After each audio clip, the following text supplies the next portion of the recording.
विद्यार्थियों नमस्कार।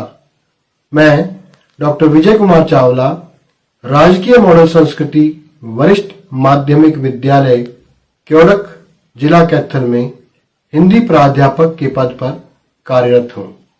आज मैं आपके समक्ष अपनी एक प्रस्तुति लेकर उपस्थित हुआ हूं।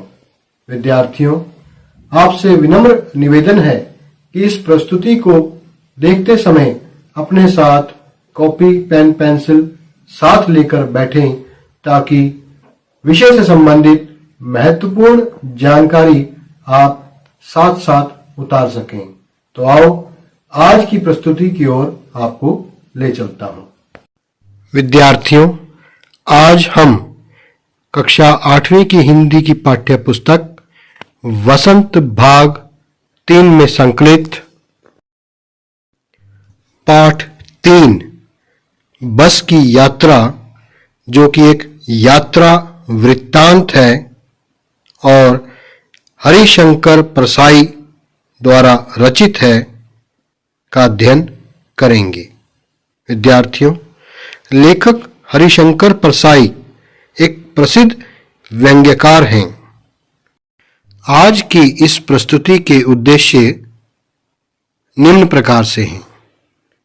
इस प्रस्तुति के अंत तक आप समझ पाएंगे बस की यात्रा पाठ का सार, पाठ में प्रयुक्त कठिन शब्दों के अर्थ, पाठ के गद्यांशों की सप्रसंग व्याख्या तथा पाठ में आए व्याकरणिक बिंदुओं का उदाहरण सहित वर्णन। इसके अतिरिक्त बस की यात्रा, जो कि लेखक हरिशंकर परसाई द्वारा रचित है, उस पाठ का मूल भाव क्या है, इसे भी आप जान पाएंगे। अब मैं आपको बस की यात्रा पाठ का सार क्या है, इसकी ओर ले चलता हूं। एक बार लेखक अपने 4 मित्रों के साथ बस से जबलपुर जाने वाली ट्रेन पकड़ने के लिए अपनी यात्रा बस से शुरू करने का फैसला लेते हैं, परंतु कुछ लोग उसे इस बस से सफर न करने की सलाह देते हैं। उनकी सलाह न मानते हुए वे उसी बस से जाते हैं, किंतु बस की हालत देखकर लेखक हंसी में कहते हैं कि बस पूजा के योग्य है। नाजुक हालत देखकर लेखक की आंखों में बस के प्रति श्रद्धा के भाव आ जाते हैं। इंजन के स्टार्ट होते ही ऐसा लगता है कि पूरी बस ही इंजन हो। सीट पर बैठकर वह सोचता है कि वह सीट पर बैठा है या सीट उस पर। बस को देखकर वह कहता है कि ये बस जरूर गांधी जी के असहयोग आंदोलन के समय की है, क्योंकि बस के सारे पुर्जे एक दूसरे को असहयोग कर रहे थे। कुछ समय की यात्रा के बाद बस रुक गई और पता चला कि पेट्रोल की टैंकी में छेद हो गया है। ऐसी दशा देखकर वह सोचने लगा, न जाने कब ब्रेक फेल हो जाए या स्टीयरिंग टूट जाए। आगे पेड़ और झील को देखकर सोचता है, न जाने कब टकरा जाए या गोता लगा ले। अचानक बस फिर रुक जाती है। आत्मग्लानि से मन भर उठता है और विचार आता है कि क्यों इस वृद्धा पर सवार हो गए। लेखक आगे बताता है कि इंजन ठीक हो जाने पर बस फिर चल पड़ती है, किंतु इस बार और धीरे चलती है। आगे पुलिया पर पहुंचते ही टायर पंचर हो जाता है। अब तो सब यात्री समय पर पहुंचने की उम्मीद छोड़ देते हैं तथा चिंता मुक्त होने के लिए हंसी मजाक करने लगते हैं। अंत में लेखक डर का त्याग कर आनंद उठाने का प्रयास करते हैं तथा स्वयं को उस बस का एक हिस्सा स्वीकार कर सारे भय मन से निकाल देते हैं। विद्यार्थियों, ये था बस की यात्रा का सार। अब मैं आपके समक्ष बस की यात्रा पाठ में प्रयुक्त कठिन शब्दों के अर्थ प्रस्तुत कर रहा हूं। इन्हें ध्यान से सुनें। श्रद्धा। श्रद्धा का अर्थ है आदर, सम्मान व प्यार का भाव होना। तय। तय का अर्थ है निश्चित करना। वयोवृद्ध। वयोवृद्ध का अर्थ है बूढ़े व्यक्ति। वृद्धावस्था, इसका अर्थ है बुढ़ापा। विश्वसनीय। विश्वसनीय का अर्थ है विश्वास के योग्य। अंतिम। अंतिम का अर्थ है आखिरी। हाजिर। हाजिर का अर्थ है उपस्थित। सफर। सफर का अर्थ है यात्रा। डाकिन। डाकिन का अर्थ है डाइन। आगा पीछा। आगा पीछा का अर्थ है टाल मटोल। फकीर। फकीर का अर्थ है भिखारी। फौरन। फौरन का अर्थ है तुरंत। कूच करना। कूच करना का अर्थ है चल देना। स्टार्ट। स्टार्ट का अर्थ है चालू। ट्रेनिंग। ट्रेनिंग जो विदेशी शब्द है, इसका अर्थ है प्रशिक्षण। एकाएक। एकाएक का अर्थ है अचानक। गोता लगाना, इसका अर्थ है डुबकी लगाना। अंत्येष्टि। अंत्येष्टि का अर्थ है अंतिम संस्कार। तरकीब। तरकीब का अर्थ है योजना। उत्सर्ग। उत्सर्ग का अर्थ है त्याग। दुर्लभ। दुर्लभ का अर्थ है मुश्किल से मिलने वाला। इंतजार। इंतजार का अर्थ है प्रतीक्षा करना। बेताबी। बेताबी का अर्थ है बेचैनी अर्थात व्याकुलता। इत्मीनान। इत्मीनान का अर्थ है आराम तथा मंजिल। मंजिल का अर्थ है लक्ष्य। विद्यार्थियों, बस की यात्रा पाठ का सार तथा कठिन शब्दों के अर्थ जानने के उपरांत आओ जाने कि गद्यांश की सप्रसंग व्याख्या किस प्रकार की जाती है। आपके समक्ष मैं इस पाठ के 2 गद्यांशों की सप्रसंग व्याख्या प्रस्तुत करूंगा। पहला गद्यांश मैं आपके समक्ष प्रस्तुत कर रहा हूं। ध्यान से सुने। बस को देखा तो श्रद्धा उमड़ पड़ी। खूब वयोवृद्ध थी। सदियों के अनुभव के निशान लिए हुए थी। लोग इसलिए इससे सफर नहीं करना चाहते कि वृद्धावस्था में इसे कष्ट होगा। यह बस पूजा के योग्य थी। उस पर सवार कैसे हुआ जा सकता है। आओ इस गद्यांश का प्रसंग किस प्रकार लिखा जाना चाहिए यह भी जान लें। प्रस्तुत गद्यांश हिंदी की पाठ्य पुस्तक वसंत भाग 3 में संकलित बस की यात्रा नामक पाठ से लिया गया है। इस पाठ के रचयिता श्री हरिशंकर परसाई जी हैं। इस पाठ में लेखक ने पुरानी बसों को सड़कों पर चलाने वाले मालिकों पर व्यंग्य किया है।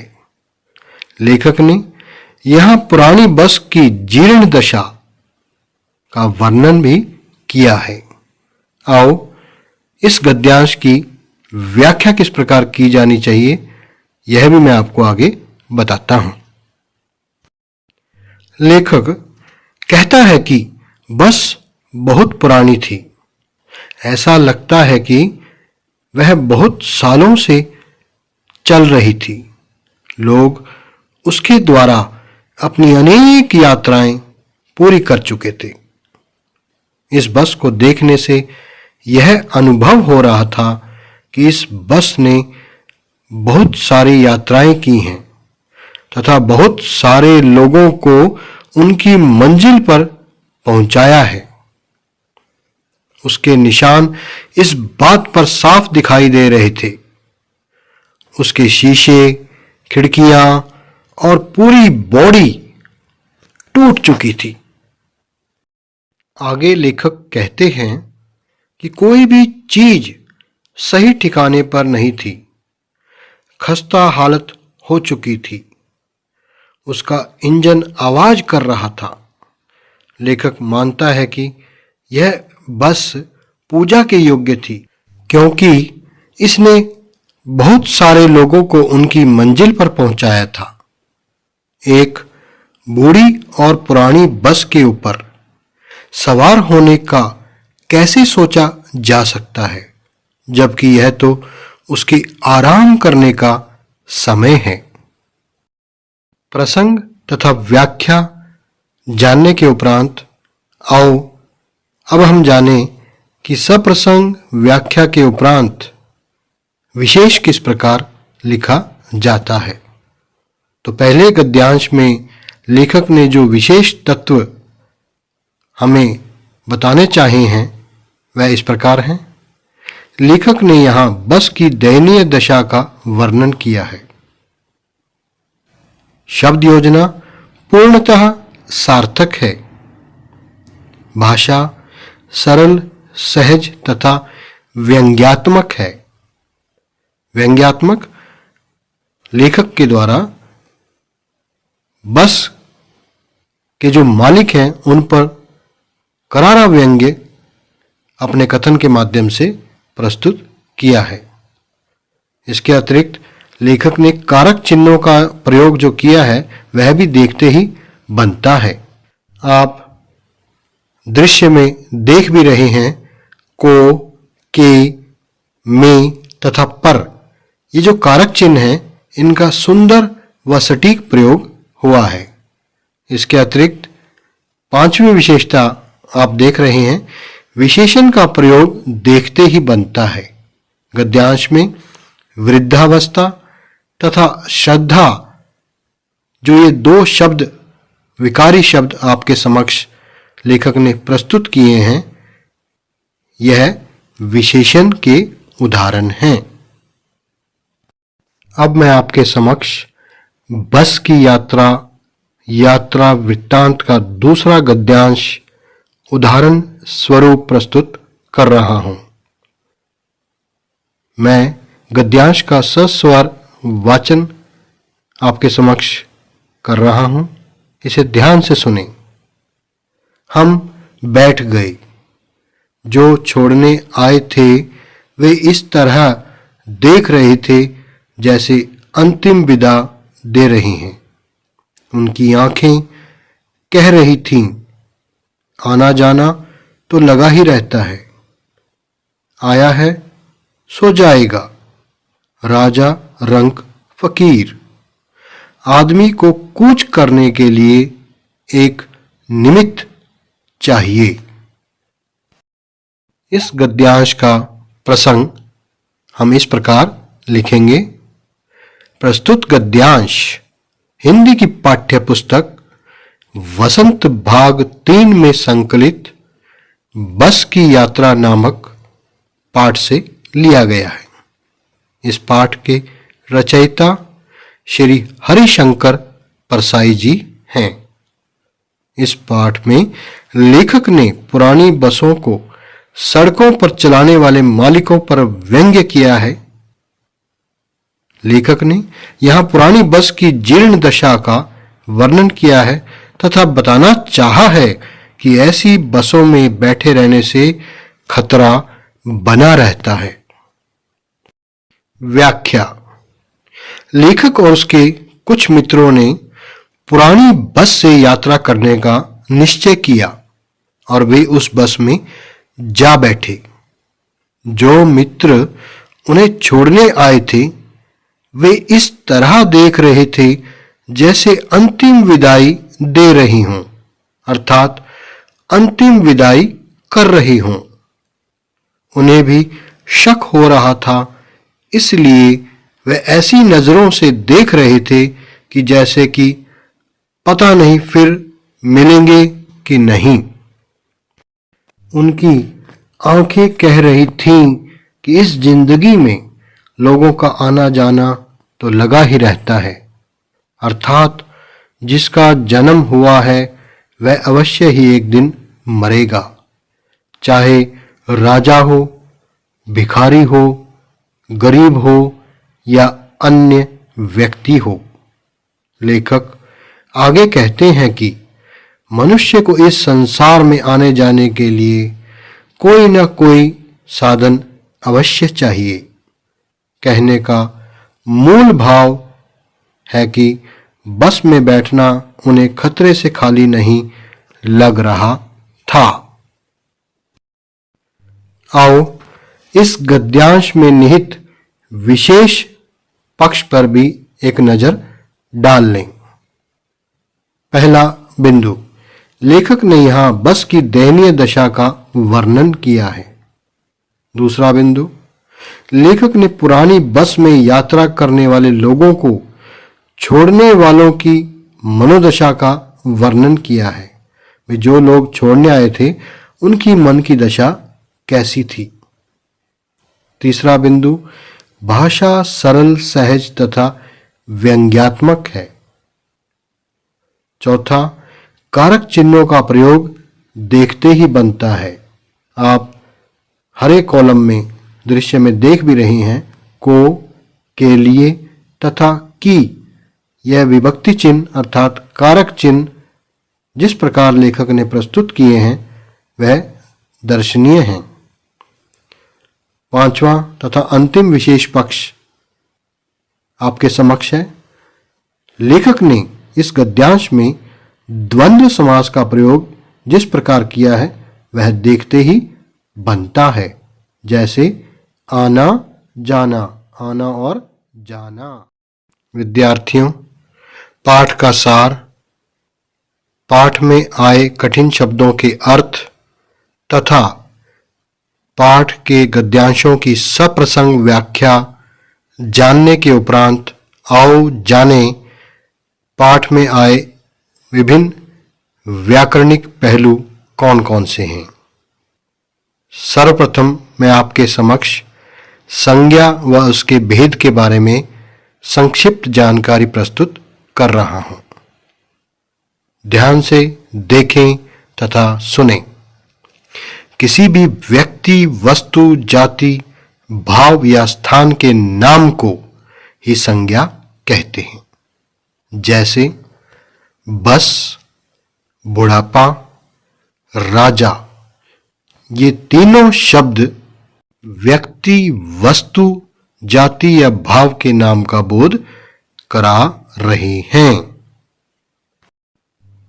संज्ञा के मुख्य भेद।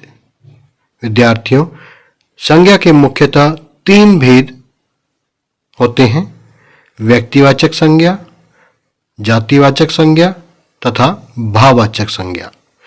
व्यक्तिवाचक संज्ञा में व्यक्ति विशेष, वस्तु विशेष, स्थान विशेष के नाम का बोध होता है। जैसे हरिशंकर परसाई, महात्मा गांधी, ये दोनों उदाहरण व्यक्तिवाचक संज्ञा के अंतर्गत आएंगे। जातिवाचक संज्ञा, इसमें किसी भी पदार्थ, वस्तु की संपूर्ण जाति के नाम का बोध होता है। जैसे बस, राजा, आदमी, लोग ये चारों शब्द जातिवाचक संज्ञा के उदाहरण हैं। तीसरा भेद है भाववाचक संज्ञा। वह संज्ञा जिसमें किसी भी भाव, गुण, दशा, अवस्था के नाम का बोध हो उसे भाववाचक संज्ञा कहते हैं। जैसे बुढ़ापा, वृद्धा, जवानी तथा अंत, ये चारों उदाहरण भाववाचक संज्ञा के उदाहरण हैं। अब आपके समक्ष प्रस्तुत है दूसरा व्याकरणिक पहलू, विशेषण व उसके भेद।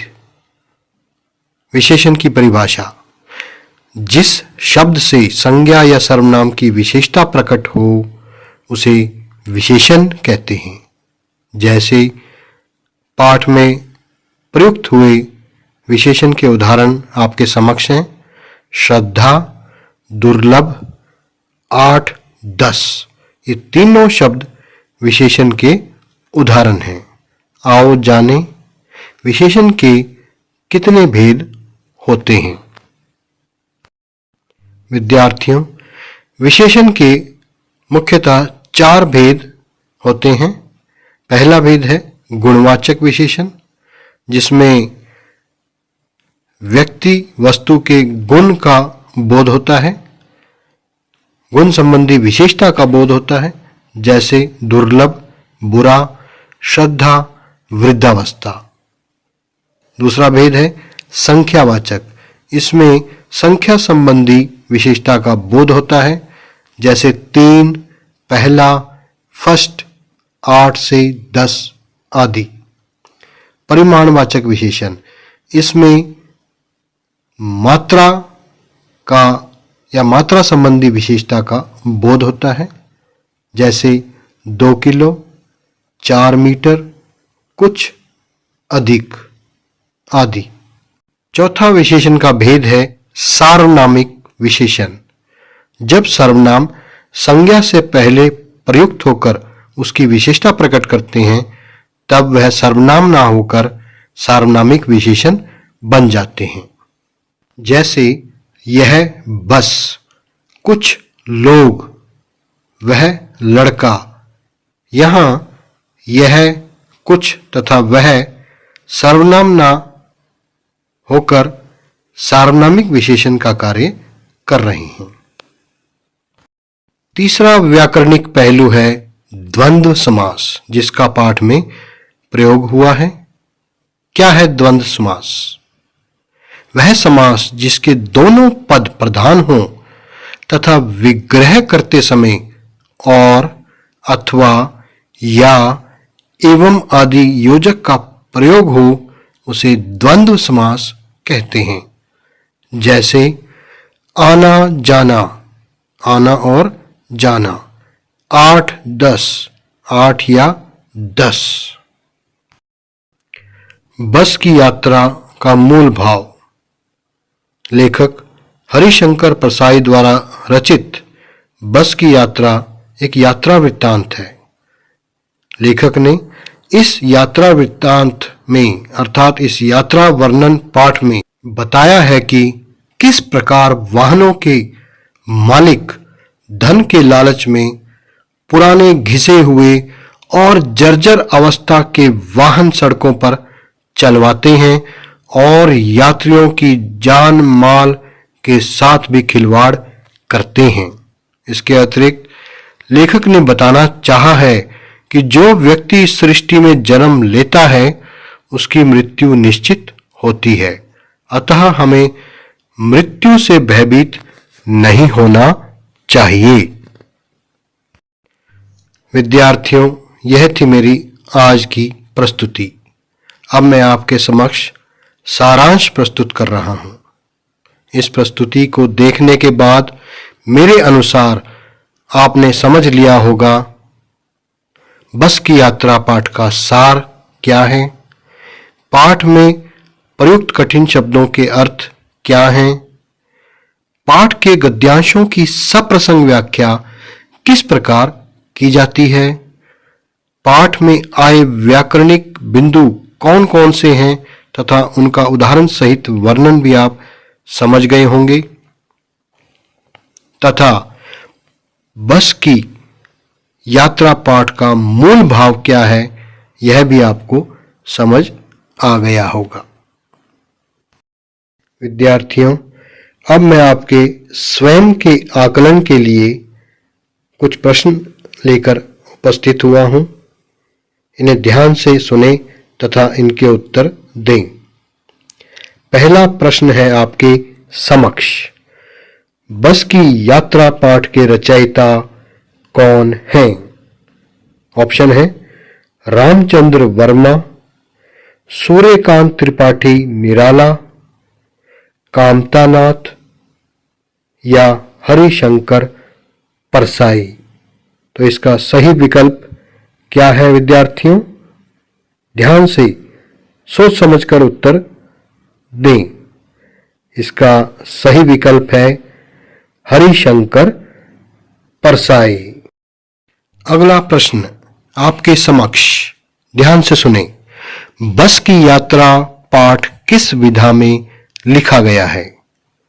ऑप्शन है यात्रा वृत्तांत, कहानी, नाटक या उपन्यास। तो इसका सही उत्तर है यात्रा वृत्तांत। तीसरा प्रश्न, लेखक ने पुरानी बस की तुलना किससे की है? ऑप्शन है बच्ची से, युवती से, वृद्धा से या मां से। तो इसका उत्तर है वृद्धा से। चौथा प्रश्न आपके समक्ष, ध्यान से सुने। आना जाना तथा 8-10 में कौन सा समास है? ऑप्शन है द्विगु, द्वंद्व, तत्पुरुष या इनमें से कोई नहीं। विद्यार्थियों, मैंने व्याकरणिक पहलुओं के अंतर्गत भी आपको इसके बारे में बताया तथा समझाया था। ध्यान से सोचकर उत्तर दीजिए, कौन सा इसका विकल्प सही है? आना जाना तथा 8-10 में कौन सा समास है? तो इसका सही विकल्प है द्वंद्व समास। पांचवा प्रश्न, ध्यान से सुने। लेखक बस के अतिरिक्त और किसे अपना दुश्मन समझ रहा था? ऑप्शन है हिस्सेदार को, पेड़ों को, अन्य सवारियों को या ड्राइवर को। तो इसका सही उत्तर है पेड़ों को। अब मैं आपके समक्ष आज का अंतिम प्रश्न प्रस्तुत कर रहा हूं। ध्यान से सुने। लेखक ने व्यंग्य में पुरानी बस को किसके योग्य बताया था? बेचने के योग्य, पुरस्कार के योग्य, पूजा के योग्य या दिखावे के योग्य? सोच समझकर इस प्रश्न का उत्तर दीजिए। लेखक ने व्यंग्य में पुरानी बस को किसके योग्य बताया है? पूजा के योग्य। प्यारे विद्यार्थियों, यह थी मेरी लेखक हरिशंकर परसाई द्वारा रचित यात्रा वृत्तांत बस की यात्रा की प्रस्तुति। विद्यार्थियों, मैंने अपनी ओर से इस पाठ को सरल व रोचक बनाने का भरसक प्रयास किया है। मेरा यही प्रयास रहा है कि अधिकतम जानकारी कम समय में आपके समक्ष प्रस्तुत कर सकूं। मुझे आशा ही नहीं पूर्ण विश्वास है कि आपको मेरी यह प्रस्तुति अवश्य अच्छी लगी होगी। मैं अंत में आप सभी का दिल से आभार प्रकट करता हूं और धन्यवाद करता हूं।